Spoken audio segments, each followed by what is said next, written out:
Sejak kebelakangan ini, kereta elektrik menjadi topik bualan hangat, particularly in Malaysia. Nampak gaya kita rakyat Malaysia telah pun mula menerima perubahan ini. Lebih-lebih lagi, harga minyak dah pun melonjak tinggi. Para pengguna RON 97, apa khabar anda semua? Tak apa, saya pun terasa sakitnya sebab saya pun pakai RON 97. Jadi mungkin saya akan memakai EV. Next car saya. Pada awal tahun 2022, Ioniq 5 telah pun dilancarkan dan semua stok yang available telah habis dikebas. Dan manakala pada hari ini pula saya berada di majlis pelancaran Kia EV6 yang mana mendapat anugerah Best of the Best Car Design of the Year 2022 by Red Dot. What do you think of the design? Adakah anda suka? Jom kita bedah selanjutnya.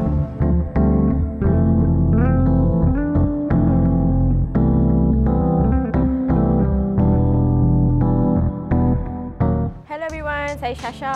Terima kasih kerana kembali ke channel saya dan pada yang tak kenal saya lagi, saya adalah Shasha dan saya akan kongsikan pengalaman saya review memandu kereta-kereta yang terbaru di pasaran.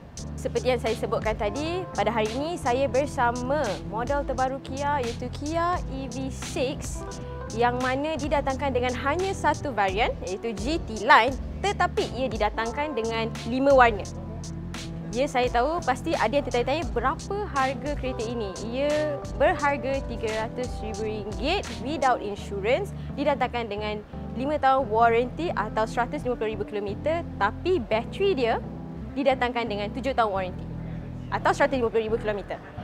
Okey, secara keseluruhannya design ni pada pendapat saya adalah a bit futuristic, nampak premium dan juga modern and sleek. Berbanding Ioniq 5, saya rasa lebih bold dan lebih macam looks like a bit of robot sikit. Kalau kita tengok di bahagian depan, kita nampak macam dia sedikit tirus, macam ada tiger nose shape dan di bawahnya ada black slide yang mana itu di radar dia kat bawah tu. And yang bestnya, intake yang di depan ni adalah functional, bukan fake. Ini untuk memudahkan pengaliran udara.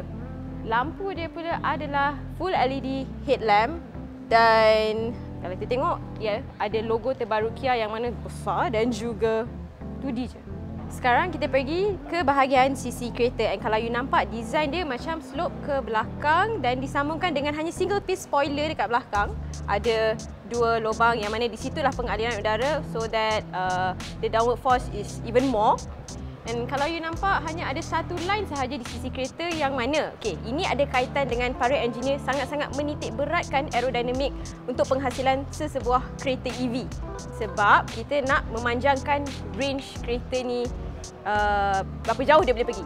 So, cakap pasal tu, kereta ni boleh pergi sejauh 504 km dalam single charge, lebih sedikit daripada Hyundai Ioniq 5. Hyundai Ioniq 5 dalam lebih kurang 400 lebih lah. And tadi masa press conference, wakil daripada Kia ada mengatakan bahawa tayar yang didatangkan ni adalah specially made for EV car dan wheel yang didatangkan dengan kereta ini adalah 20 inci. Agak besar lah tapi sangat bersesuaian dengan saiz kereta ini. Tadi kita ada cakap tentang aerodinamik dan saya lupa nak sebut satu perkara lagi iaitu kalau you tengok door handle Kia EV6 ni, dia sebenarnya termasuk ke dalam yang mana ia akan mengurangkan drag dan increasekan efisiensi kereta ini.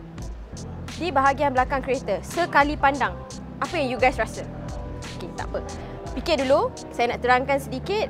Untuk tail light dia adalah full LED dan kita akan nampak ada satu line panjang kat tengah ni, dia sambung di antara kiri dan kanan. Dan di bahagian bawah pula, nampak macam hiasan tapi sebenarnya berfungsi dan di sinilah terletaknya lampu signal. Okay, now guys, dah tahu dah macam apa?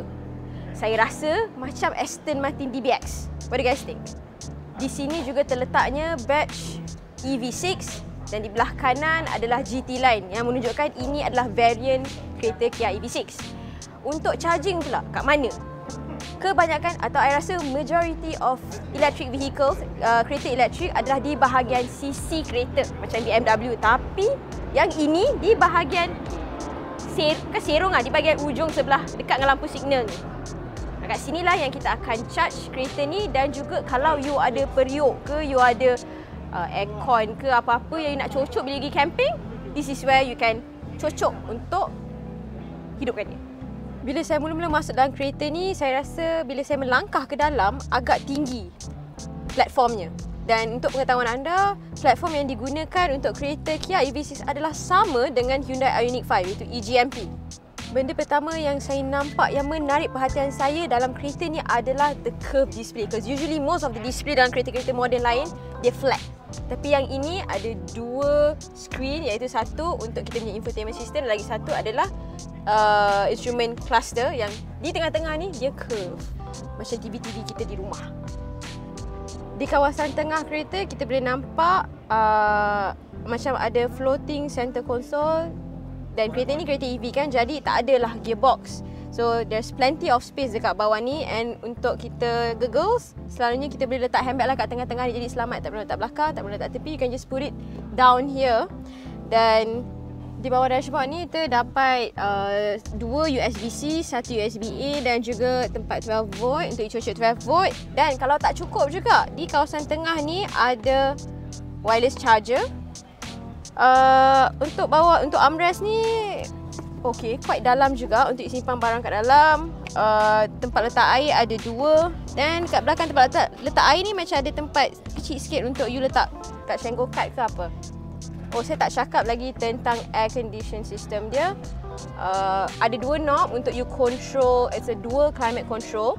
So passenger boleh control sendiri and driver boleh control sendiri, tak perlu nak gaduh-gaduh. Dan dekat tengah-tengah ni pun it's another screen yang mana kat sini you control. Okay, saya tak dapat nak tunjukkan. Kat sini you control dia punya temperature. For the steering wheel, kalau kita nampak dia dua spoke. Kat tengah-tengah ni kan usually kereta-kereta akan ada macam kat tengah-tengah, but not this one. Dan steering wheel ni ada pedal shifter as well, tapi pedal shifter ni bukan untuk kita tukar gear again. This car is EV car, bukan, dia tak ada gearbox, jadi pedal shifter ni adalah untuk brake degeneration. Walaupun dia kereta masa kini, kereta moden, tapi yang bestnya dekat steering wheel ni dia masih ada butang. It's not haptic touch, it's not capacitive touch yang selalu banyak dekat kereta zaman sekarang. Even the Golf GTI pun semua capacitive touch kan.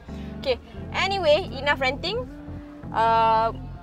Secara keseluruhannya, material kat dalam kereta ni semua it's nice to touch.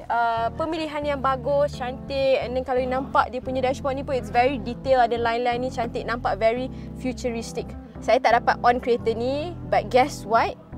I've heard the sound system, dia menggunakan Meridian sound system yang mana diguna pakai di Jaguar. Just imagine, you bawa kereta Kia, sound system dia mantap. And ada orang kata, not ada orang kata, but dekat belakang ada subwoofer. So just imagine you drive the car, balik kampung ke apa, it's gonna be nice. Pada mulanya saya ingat bila semua serba hitam nampak membosankan, tapi the matching colours between hitam, grey dan juga kalau you tengok dekat seat dia ada tona putih and white stitching di tengah, and these are all Alcantara. Pemandu dan penumpang dapat electronic seats dan juga lampu spot, tapi tak ada memory. So setiap kali tukar driver, pandai-pandailah kita tukar sendiri, but it's not that hard kan. Kereta ini didatangkan dengan pack bateri 77.6 kWh dan ia menghasilkan 321 horsepower dan juga 605 Nm of torque. And with that kind of power, memang you fly. Tapi EV car memang laju. Disebabkan ini kereta EV, jadi dia tak ada gearbox kan. So dia ada satu motor kat depan, satu motor kat belakang. Dan di center console sebenarnya ada satu tombol yang mana you adjust your gear. Fruit is front boot sebenarnya. Oh, there you go. Okay, kat depan ni you boleh simpanlah wire charger cable sebab ia didatangkan dengan charger cable as well. Kalau kereta you tak mati terus, let's say ada tinggal 10% hingga 80% hanya mengambil masa 18 minit. Tapi dengan syarat anda menggunakan 180 kW charger, dan kalau AC memang gamaknya sampai esok je lah baru boleh gerak kereta ni.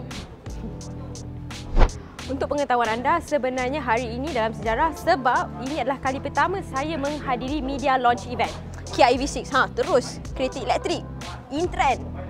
Malangnya pada hari ini kita semua tak dapat test drive atau memandu kereta ini, kita pun tak dapat nak hidupkan kereta ni. Jadi agak limited lah untuk saya kongsikan apa yang saya nampak dalam kereta ni. Tapi tak apa, mungkin pada suatu hari nanti saya dapat chance untuk drive kereta ni dan di situlah nanti saya akan share pengalaman memandu saya. Kepada yang menonton sampai ke minit ini, terima kasih. Yang mana belum subscribe lagi, sila subscribe. Kalau ada apa-apa cadangan untuk penambahbaikan saya, untuk konten saya, sila komen di bawah. Jangan lupa subscribe dan tekan butang loceng. Selamat malam.